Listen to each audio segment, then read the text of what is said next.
This is the story of an American air operation. One small campaign in the greatest aerial offensive of this war. In a sense, it is more than the story of a military operation.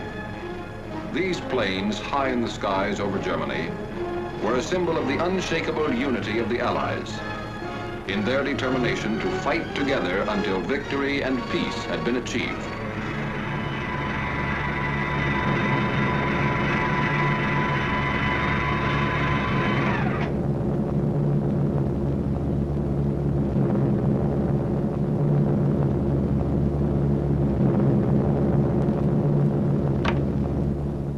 June 2nd, 1944. On this day, 650 American flying fortresses inflicted severe damage on German defenses along the invasion coast.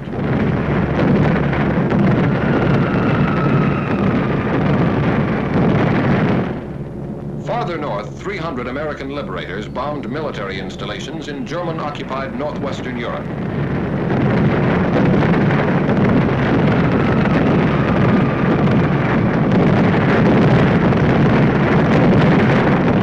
Flak was heavy over some targets. 8 of our planes did not return to their bases. On this same day, June 2nd, 1944, a task force of 150 flying fortresses, escorted by 70 fighter planes, attacked railroad and marshalling yards at Debrecen, Hungary. None of these planes returned to their bases on this day. June 21st, 1944. 300 liberators bombed the Focke-Wulf 190 engine factory at Bosdorf, Germany.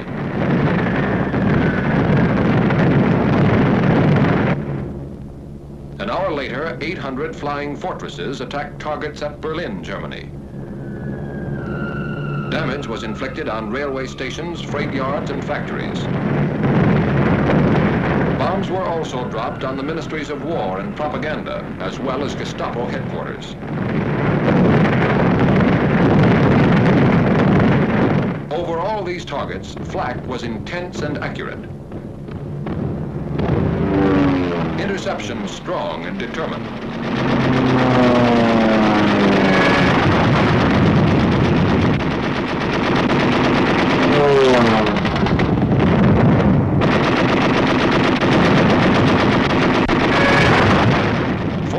German planes were shot down.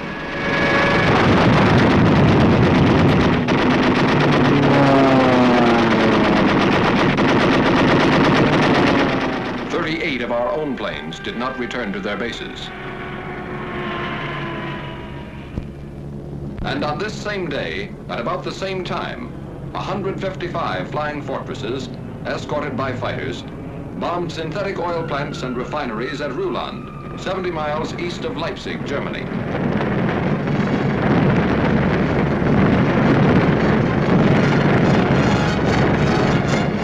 As on June 2nd, none of these planes returned to their bases on this day. This was not a coincidence, and these planes were not lost in action. This had been decided 6 months before, on December 7th, 1943, when at Tehran, the leaders of the 3 major Allied powers had declared their complete agreement as to the scope and timing of operations from the east, west, and south. Operations from the east, west, and south.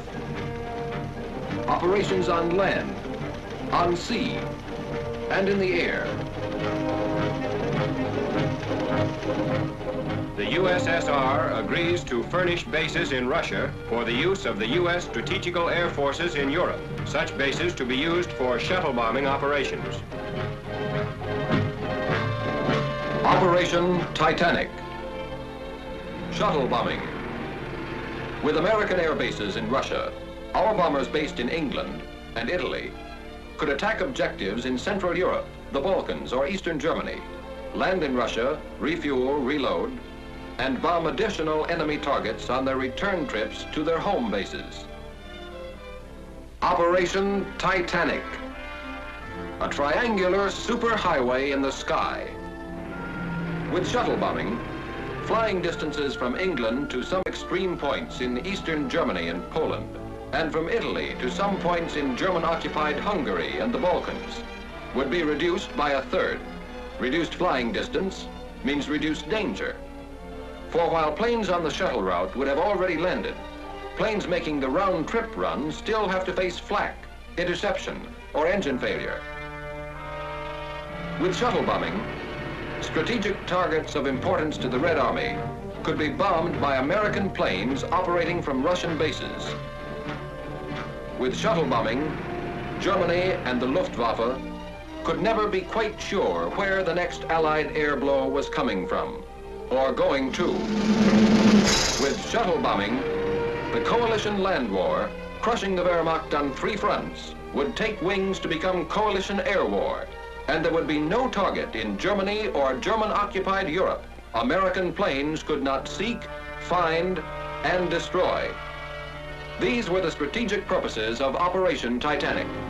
The task of achieving these purposes was assigned to Lieutenant General Carl A. Spaatz, Commanding General of the United States Strategic Air Forces in Europe, and became the responsibility of Major General Frederick L. Anderson, Deputy Commanding General for Operations.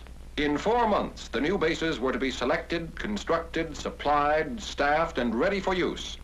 A problem in men, materiel, space, time, and secrecy, requiring food, gasoline, bombs, ammunition, trucks, jeeps, steel matting, and more than 20,000 tons of other equipment, to be shipped by convoy from Liverpool and other British ports through the North Atlantic and Arctic Oceans.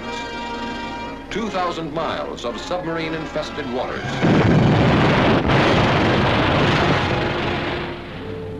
Then from Murmansk, the Soviets' Arctic ice-free port, by rail.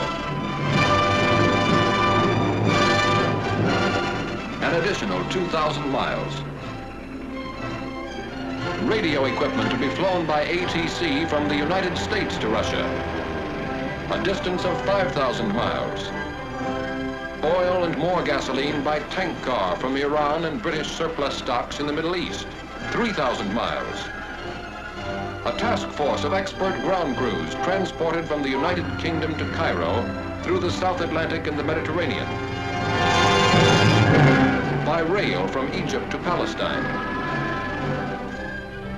By motor convoy through the Holy Land and Iraq. Then up and over the snow-covered mountains of northern Persia to the southernmost end of the Russian Trans-Caucasian Railroad at Tabriz.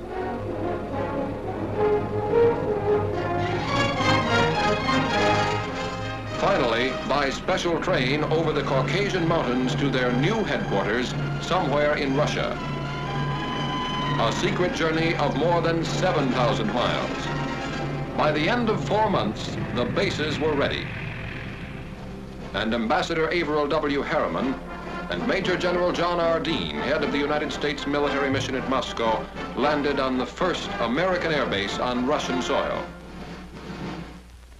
Now, with preparation and organization completed, the task of transforming theory into reality was assigned to the 8th American Air Force, based somewhere in England, and the 15th Air Force, based somewhere in Italy. Early in the morning of June 2nd, crews of bomber and fighter commands of the 15th Air Force were assembled to be briefed for a special mission. A special mission for pilots, navigators, bombardiers, and gunners. And finally, a special word of farewell from Major General Twining, Commanding General of the 15th Air Force. I do not have to impress you with the importance of this mission to the Russian bases. I'm sure you are fully aware of this important event. I would like to mention one thing about which you must be very particular. That is your conduct while at these Russian bases. Be soldierly and neat at all times. The Russian is a fine soldier who appreciates results and one who does not understand big talk. Wish you the best of luck. Goodbye.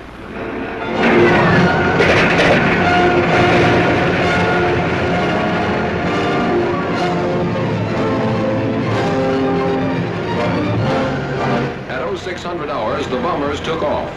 with Lieutenant General Ira C. Aker, Commanding General of the Mediterranean Allied Air Forces, in personal command of the task force, the fortresses left the ground with clockwork precision. One fort every 30 seconds.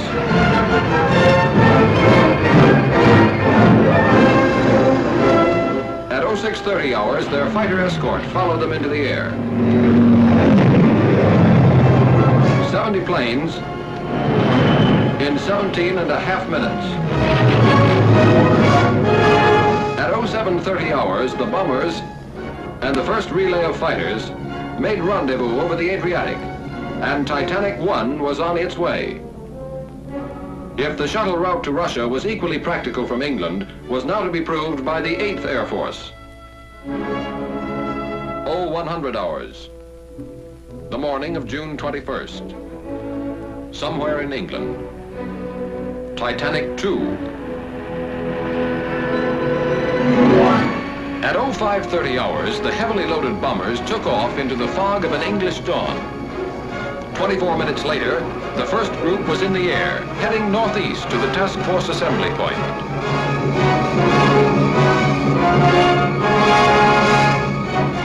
At 0800 hours, 2 by 2, the last relay of fighters left the ground.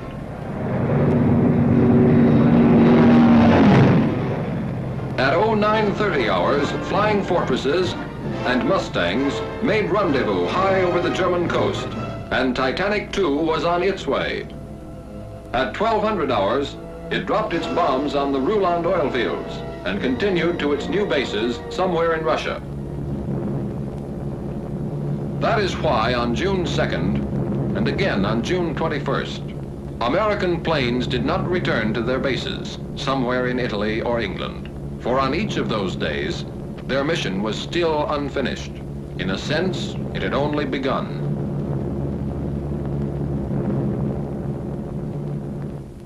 $1,500 hours. What was left of our target was a good 3 hours behind us. But we were still in enemy skies, and we could see the P-51s that were escorting us all the way in, prowling in the skies above. They called us Big Friend. We called them Little Friend. And it was a very pleasant feeling to have them around. About 1600 hours, we saw our red-nosed little friends pull away. A couple of minutes later, our navigator, the little man with the big maps, made with the instruments, and gave us the good word. Navigator to crew, navigator to crew. It won't be long now. We're over Russia. Over Russia. From the sky, all countries look alike. But this was friendly country. That meant no more flak, no danger of interception. Solid ground not too far away.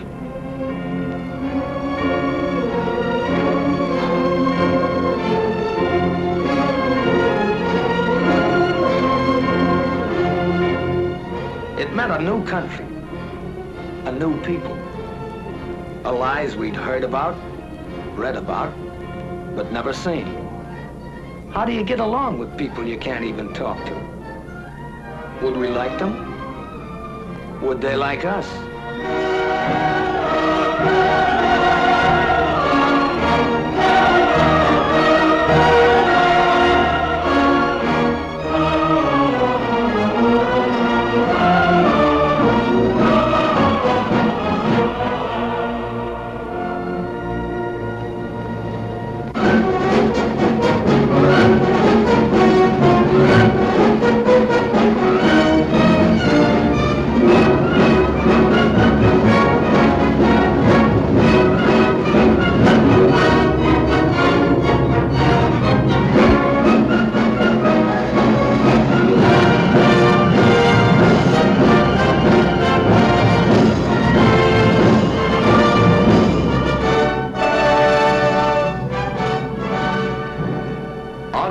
The task force are General Walsh and General Permanoff, the American and Russian COs.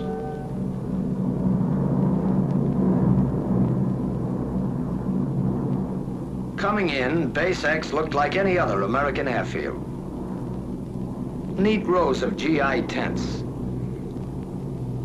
Runways dotted with B-17s. Ground crews at the edge of the field, their faces to the sky. One difference, though, the ruins all around the base. A silent reminder that enemy boots had marched in two directions here quite recently.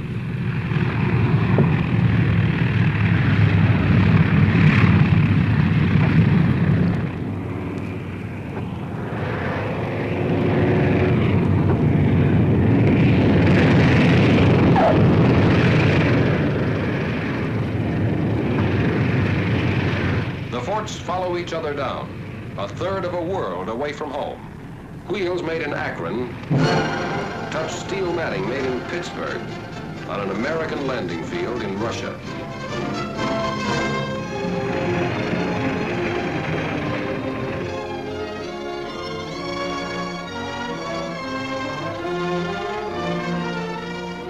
Gower, Messick, Ostrander, Zafak, Malone, Schultz, Badowski, Travers, McGee, Stanley, Rudenstein, Betts. 1,000 tourists from 48 states on a short visit between two jobs.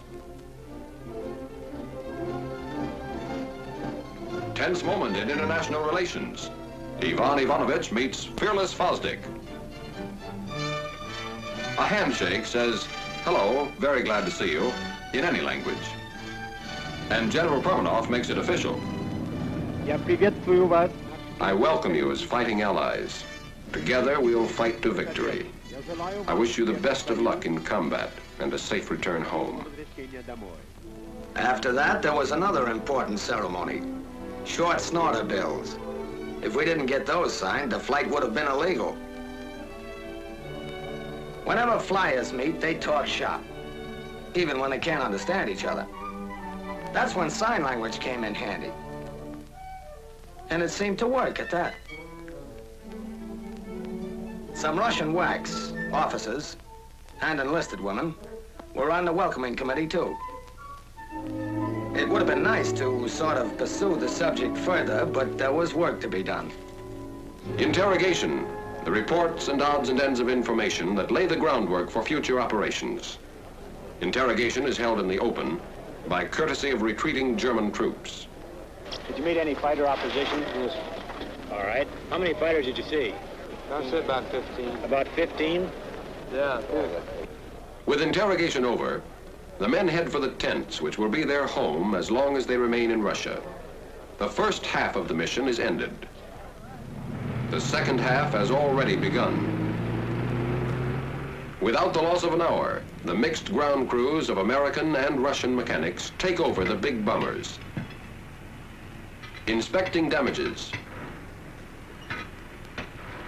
Checking engines. Repairing equipment.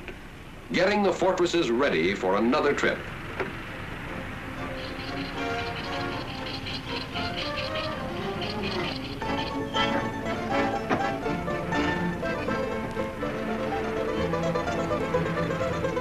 Okay.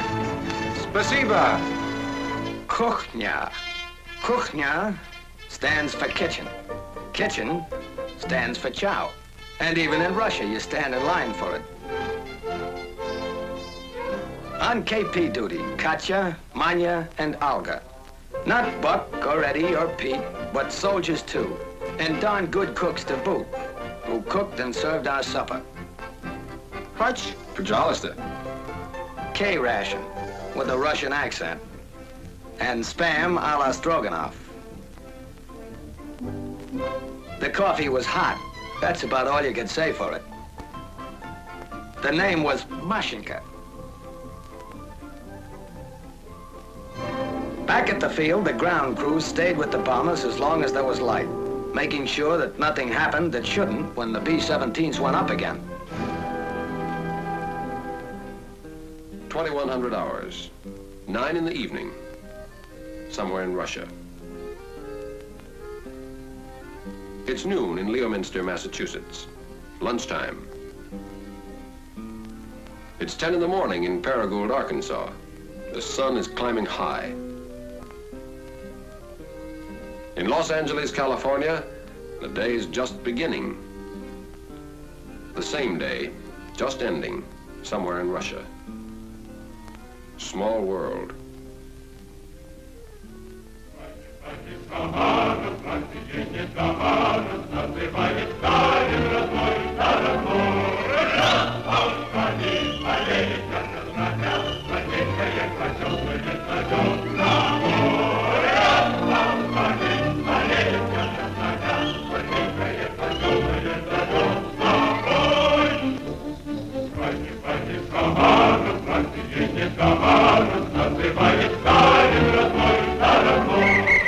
Another day, just beginning, somewhere in Russia.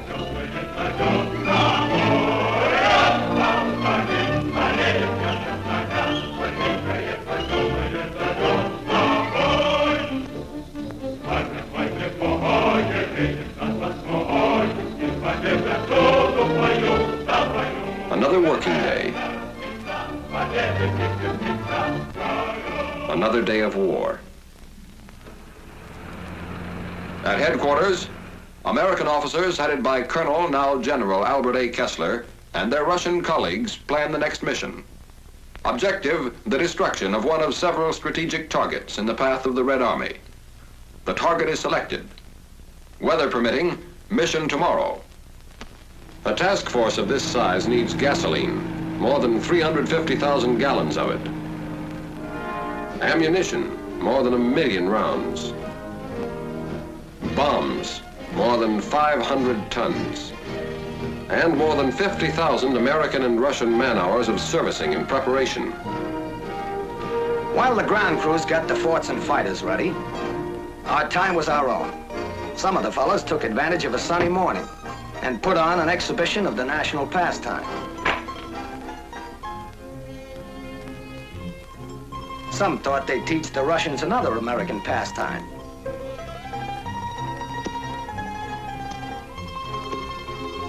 And learned that others had taught too well before them. Some tried to bridge the distance home, to let the folks know their wandering boy was somewhere in Russia last night.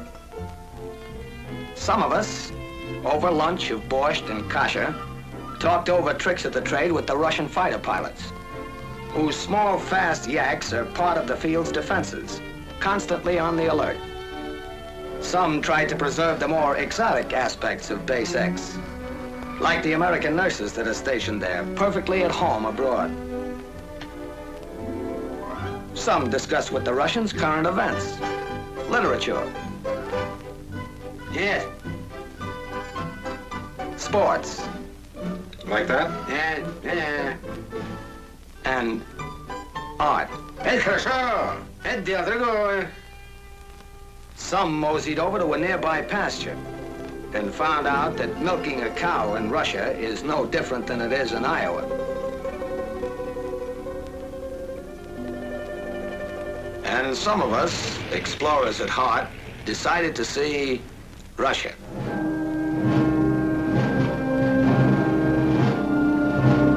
The town near the base is a market center for the adjacent farming district, and a fair was held each year along its main street.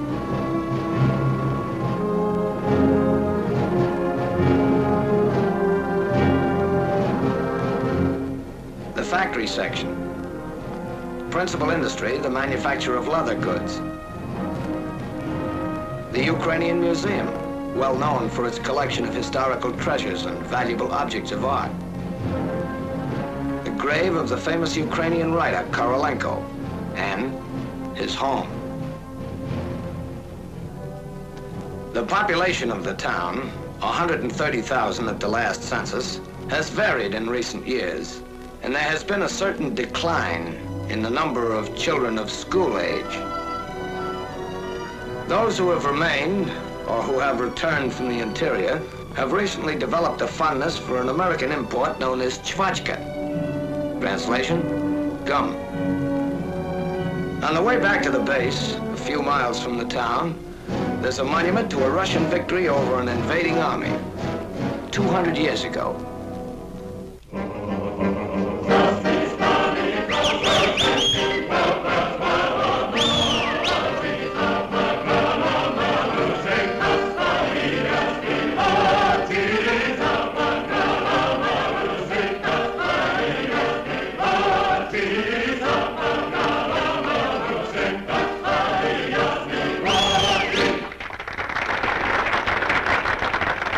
Следующий номер. Украинские народные песни в исполнении хора имени Шевченко. Next number. Ukrainian folk songs by the Shevchenko choir.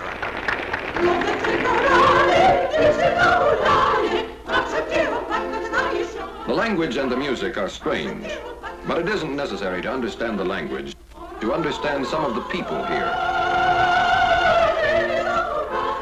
The show marks the beginning of the end of this American visit to Russia. Most of the men are already looking back, remembering.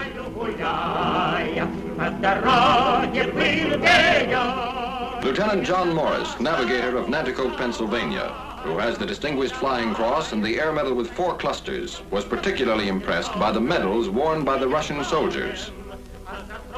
They don't wear ribbons like we do, but the actual medals. Practically every Russian soldier I ran into was loaded with decorations. Captain Percy W. Stressing, pilot of Rochester, New York, thought the show explained a lot about the Russian people. Those Russians sure like to sing and dance. One of the numbers was kind of a tap dance. I think the Russians resemble Americans in a lot of ways. They've got a great sense of humor. They can laugh and enjoy everything, even though their whole country is in ruins.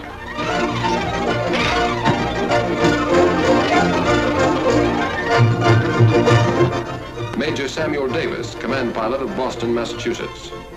It was good to relax and listen to music and laugh, but you could never forget there was a war on here. Most everybody was in uniform, men, women, even children. I saw a lot of kids who'd been through plenty of action. Some of them who had medals to prove it couldn't have been more than 10 or 12 years old. One of the other fellows told me he ran into one kid who'd been a sniper with the guerrillas and had 21 notches on his rifle butt. A sniper with the guerrillas at his age. Technical Sergeant Louis Zerlnick, engineer gunner of Brooklyn, New York, spent a lot of time with the Russian ground crews. Some of the men on the show, and quite a few around the base too, had been wounded as much as 3 or 4 times. They were working on the base for a rest before going back into combat. Those Russians sure have funny ideas about resting.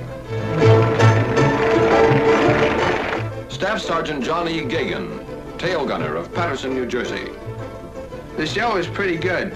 As far as I could see, everybody liked it, including General Aker. He was sitting in the first row with General Permanov or something like that, the Russian base commander.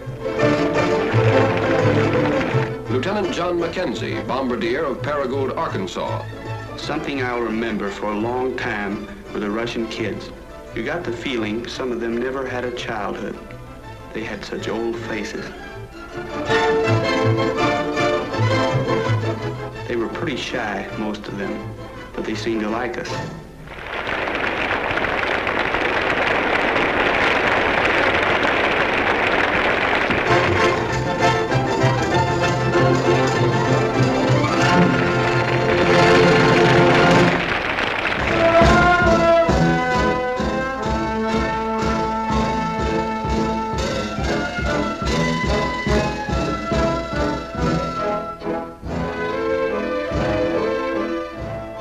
Sergeant Clinton Miller, engineer gunner of Montvale, New Jersey.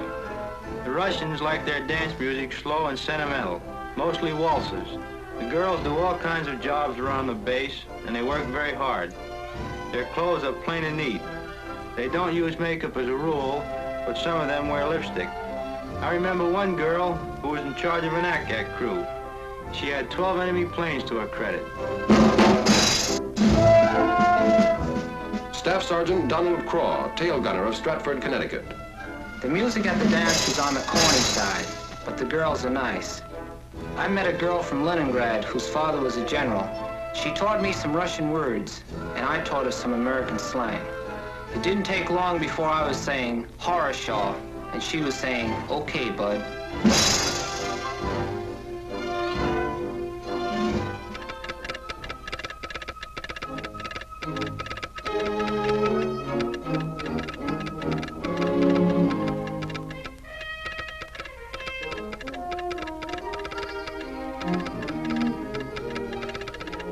Weather? Okay. Takeoff, 0900 hours. Taxi out, 0845. Stations, 0840. Briefing, 0600 hours. Briefing. 0R 1320. Your altitude will be 22,000 feet, which is your bombing altitude. And the place will be the target. Target for today. It may be a locomotive works in Poland, an aerodrome in Hungary, an oil field in Romania, or a tank factory in Germany itself. Whatever the target, today's mission will prove again that no objective in German Europe is secure from American bombers. Your group and wing assembly will be at 12,000 feet over the base. Your bombing altitude will be 22,000 feet. We'll pick up our fighter escort over the front at 11:43. Target time, 13:20. Gas load, 2,700. Bomb load, 10 500-pound GPs. Bomb load, 10 500-pound GPs. GP, general purpose. General purpose, to reduce the enemy's mobility, to disrupt his lines of communication, reinforcement, and supply, to destroy his war machine at its very source, his mines, his mills, his factories, and to deliver a message.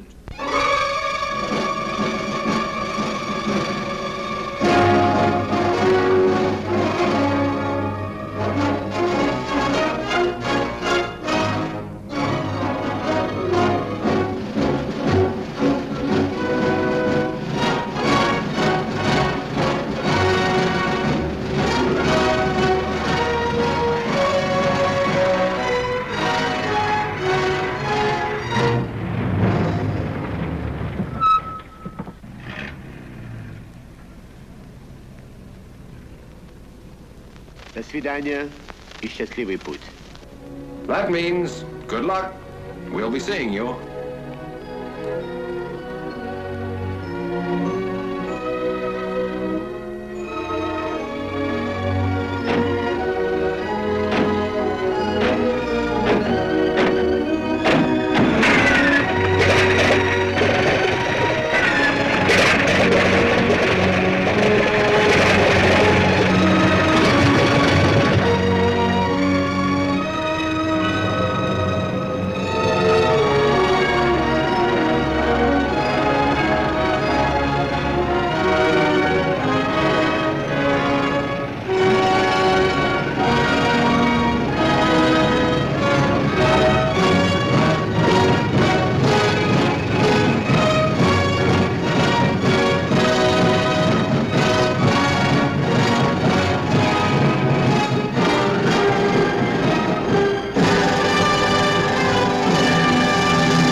During the summer of 1944, 3,800 American planes made the shuttle run to and from Russia over this aerial highway.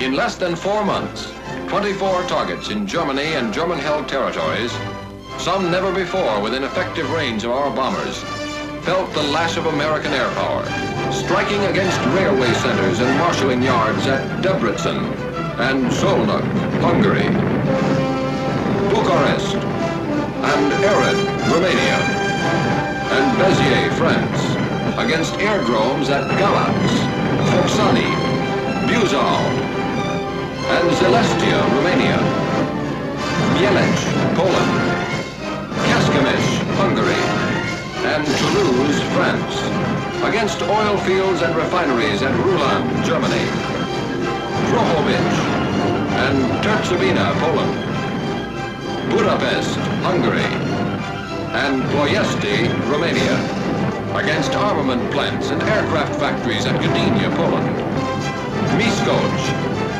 and Diosdor, Hungary, and Chemnitz, Germany. But even more important, this bomb and 10,000 more like it destroyed more than German factories, German oil depots, German railroads. They smashed Germany's last hope of escaping defeat by dividing the Allies. Never before have the major Allies been more closely united, and they're determined to continue to be united so that the ideal of lasting peace will become a reality.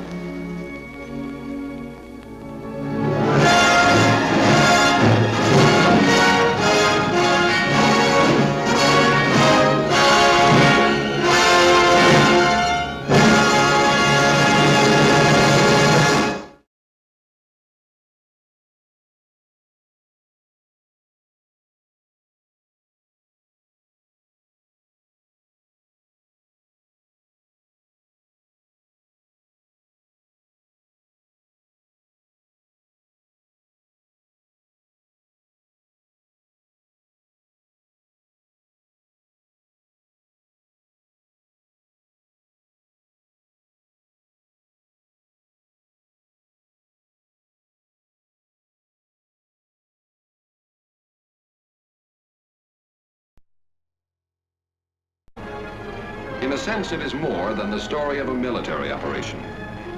These planes, high in the skies over Germany, were a symbol of the unshakable unity of the Allies in their determination to fight together until victory and peace had been achieved.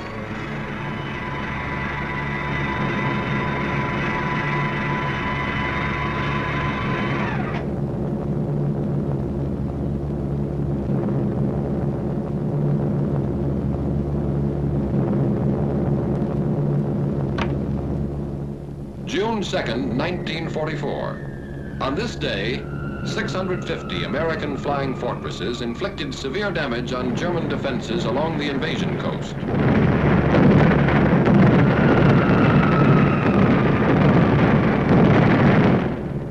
Farther north, 300 American liberators bombed military installations in German-occupied northwestern Europe.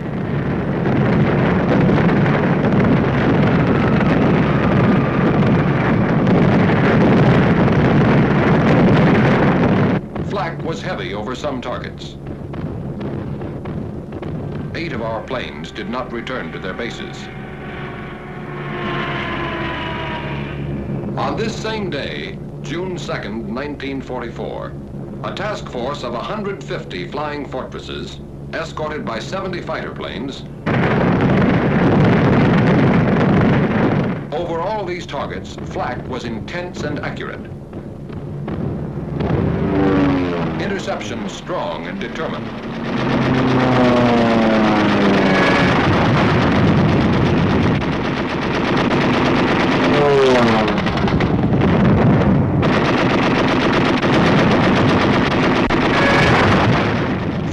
German planes were shot down.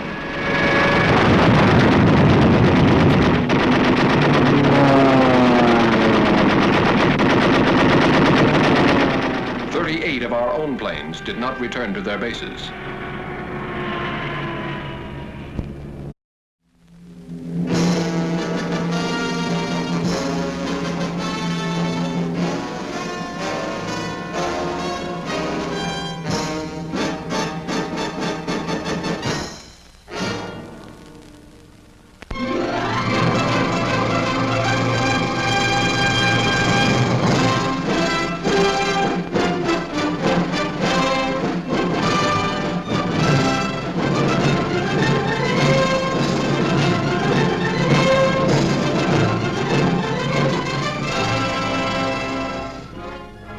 This is the story of an American air operation.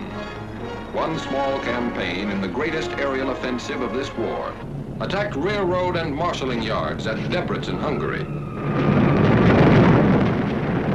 None of these planes returned to their bases on this day. June 21st, 1944. 300 liberators bombed the Focke-Wulf 190 engine factory at Bosdorf, Germany.